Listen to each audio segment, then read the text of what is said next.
चंद्रशेखर जी।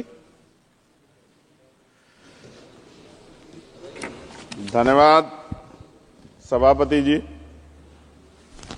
राष्ट्रपति जी के अभिभाषण पे मुझे आपने मेरी बात रखने का मौका दिया। मैं जातिगत जनगणना से शुरुआत करूंगा जिसकी देश को जरूरत है, क्योंकि जनगणना होगी तो आंकड़े आएंगे तो जो बजट दिया जा रहा है वो सही तरह से लोगों तक पहुंच पाएगा, उस बजट का लोगों को फायदा होगा। दूसरी बात, अयोध्या में 3 दिन तक पुलिस ने कार्रवाई नहीं की, इसका खामियाजा एक बेटी को अन्याय के रूप में उठाना पड़ा और मुख्यमंत्री जी यहां खड़े होकर राजनीतिक स्पीच में उस बेटी के अपमान का तमाशा बना रहे थे। ये बहुत दुखदाई है। साथ साथ कुंभ में जिनकी जान गई उनको मैं श्रद्धांजलि देता हूं और मुख्यमंत्री जी को आपके माध्यम से कहता हूं कि वो सूची दे दे तो मुआवजा सब लोगों तक पहुंच जाए। बहुत अच्छी बात है। एक आईना सर मुझे दिखाना है देश भर की सरकारों को। यहीं बागपत के एक बच्चे ने न्याय नहीं मिला सर, आत्महत्या कर ली पार्लियामेंट के सामने, जितेंद्र ने। परभनी में बाबा साहब अम्बेडकर की स्टैचू तोड़ी गई सर, वहां सोमनाथ सूर्यवंशी को पुलिस ने मार दिया सर। यहां पंजाब में सर, अमृतसर में बाबा साहब अम्बेडकर की प्रतिमा पे किस तरह का अपमान किया गया। गोरखपुर में 2 दलित बच्चों की हत्या हुई सर। सूरत में एक दलित बच्ची को फीस ना चुका कारण अपमानित किया गया, उसने सुसाइड कर लिया सर।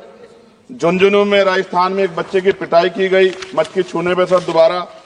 कठुआ जम्मू में सर एक नाबालिग बच्ची का सामूहिक बलात्कार किया गया सर। साथ साथ सहारनपुर में भूमाफियाओं ने शमशान की भूमि को देवबंद में सर जबरन कब्जा करने की कोशिश की, गोलीबारी की सर। आजमगढ़ में सूरज की हत्या सर हो गई और पुलिस बचाने काम करे अपराधियों को। सर SC ST को पहले जमीन मिलती थी पट्टों के रूप में, कई सरकार ने दी। उन जमीनों को पहले तो दबंगों ने कब्जा के रखा और अब उन जमीनों को सरकार भी छीन रही है सर। शहर में रहने वालों को SC ST को आवासीय पट्टे दिए जाने चाहिए। आजादी के 75 साल भी घर नहीं है, बाद भी SC ST के बच्चों को जो स्कॉलरशिप दी जाती थी, केंद्र और राज्य का आपसे विवाद है कि 60% आप दोगे, 40 हम देंगे। इस चक्कर में कई बार स्कॉलरशिप सब नहीं समय पहुंचती, मानसिक प्रताड़ना होती है, स्कूल परेशान करते हैं, कॉलेज। इसलिए मेरी राय है सर कि 0 बैलेंस पे उन बच्चों का एडमिशन कराया जाए। जब सरकार कुछ करना चाहती तो बच्चों को फायदा हो जाए। और देश भर में सर बहुत सारे छात्रावास बने हैं, लेकिन उन छात्रावास की स्थिति ऐसी है जर्जर, जैसे हमारे स्कूलों की है। इन छात्रावास का जीर्णोद्धार कराया जाए, उनकी रख रखाव का ख्याल रखा जाए, क्योंकि अब देश का भविष्य तैयार हो रहा है। और ऐसी हालात सर स्कूलों की है, स्कूलों के हालात आप देश भर में, मैं उत्तर प्रदेश से आता हूं, जाके देखोगे नगीना क्षेत्र में सर अगर स्कूल गिर जाएगा किस दिन बहुत बड़ा हादसा हो जाएगा, कोई पूछने वाला नहीं है सर। बात OBC समुदाय की जाए सर, OBC समुदाय को वक्त आ गया है कि विधानसभा और लोकसभा में आरक्षण जो है सर मिलना चाहिए, जो उनकी पर्याप्त संख्या यहां लोकसभा में और सभी स्टेटों की विधानसभा में आ पाए, जो सामाजिक समानता की दिशा में जरूरी कदम है। OBC को भी SC ST की तरह सर प्रमोशन रिजर्वेशन मिले। OBC आरक्षण में जोड़ा गया सर असंवैधानिक है, क्रीमी लेयर उसको खत्म किया जाए। सरकारी स्वायत्त संस्थानों में भी सरकारी विभागों के समतुल्य पदों को चिन्हित किया जाए तथा उनकी समतुल्यता स्थापित की जाए, ताकि इन संस्थानों में कार्यरत OBC कर्मचारियों के बच्चों को भी आरक्षण का लाभ मिल जाए। सर पत्रकार सुरक्षित नहीं है। पत्रकार मुकेश चंद्राकर की सर भ्रष्टाचार के खिलाफ आवाज उठाने पर हत्या की गई सर। कौन पत्रकार ईमानदार से पत्रकारिता करेगा। किसानों को MSP की कोई लीगल गारंटी नहीं। एक बड़े किसान है दल्लेवाल जी, 69 दिन से सर जीवन और मौत के बीच आमरण अनशन पे है। क्या अब तक किसी दिन उनकी जान चल जाए, सरकार को संज्ञान लेना चाहिए। सर माइनॉरिटी की बात करूंगा, धार्मिक आस्था की बात है, हम तो सभी का सम्मान करते हैं क्योंकि हमने शपथ ली है, हम संविधान को मानने वाले लोग हैं। लेकिन सर बड़ौत में भगवान आदित्यनाथ निर्वाण लड्डू पर्व के दौरान दुर्घटना हुई, 8 लोगों की जान चली गई, श्रद्धालुओं की, 75 घायल है, सरकार ने संज्ञान नहीं लिया। अयोध्या की तरह उनको मुआवजा दे देते तो उनके मन में भी जो माइनॉरिटी है पीड़ा जो है वो खत्म हो जाती। न्यायालय द्वारा पारित आदेश के बावजूद जैन समाज को जैन महातीर्थ गिरनार जूनागढ़ गुजरात पे पूजा करने रोका जाए, जो उनके मौलिक अधिकार का उल्लंघन है सर। बरेली में सार्वजनिक रूप से हजरत पैगंबर मोहम्मद साहब के खिलाफ सार्वजनिक अपमानित गाने चलाए गए। क्या सर मुसलमानों की धार्मिक आस्था का सम्मान नहीं होना चाहिए?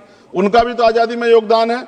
और इनको अपराधियों किसका संरक्षण है कि खुलेआम इतने इस तरह गाने बजा के अपमानित कर रहे हैं।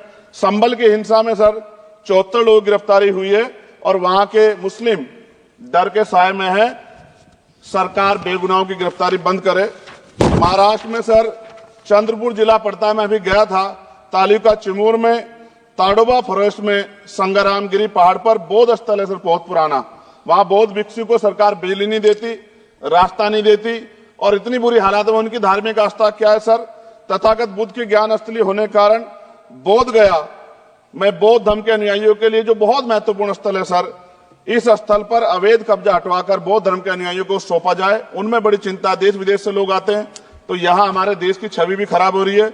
और अभी 12 फरवरी को सदगुरु रविदास जी महाराज की जयंती है और 14 अप्रैल को बाबा साहब अम्बेडकर की, 11 अप्रैल को राष्ट्रपिता ज्योतिबा फुले। इनको मानने वाले लोग नए कार्यक्रम करना चाहते हैं।